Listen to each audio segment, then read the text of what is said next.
இரண்டு குருவிகளின் நட்பு.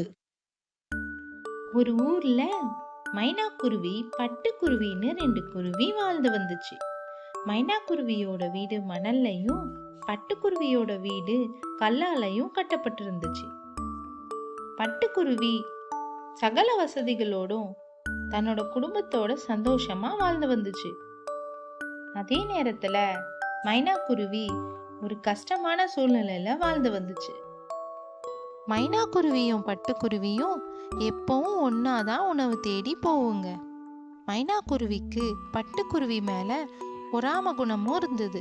ஆனா அது வெளியே காட்டிக்கவே இல்லை. பட்டுக்குருவி மைனா குருவியோட உண்மையான நட்போட தான் பழகி வந்துச்சு. ஒரு நாள் மைனா குருவியோட பேசிக்கிட்டு இருக்கப்ப பட்டுக்குருவி, மழைக்காலம் வர மாதிரி இருக்கு, அதனால நீ ஒரு வீடு கட்டிக்கோ மைனா, உனக்கு ஏதாவது உதவி வேணும்னா என்கிட்ட தயங்காம கேளு, நான் செய்யறேன் அப்படின்னு சொல்லுச்சு.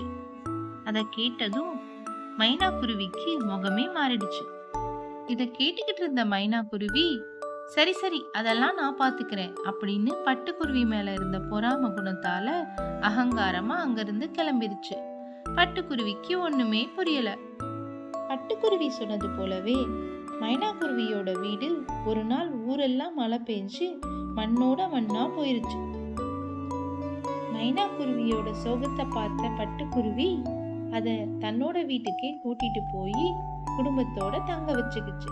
மழைக்காலம் நின்னதுக்கு அப்புறம் உனக்கு அழகான வீடா கட்டிக்கலான்னு ஆறுதலும் சொல்லுச்சு. அத பார்த்த மைனா குருவிக்கு ஒரே வருத்தமா போயிடுச்சு.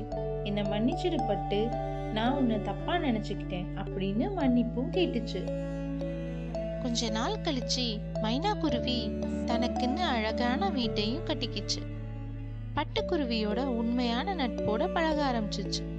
மைனா குருவி பட்டுக்குருவிய இப்ப நல்லாவே புரிஞ்சுக்கிச்சு.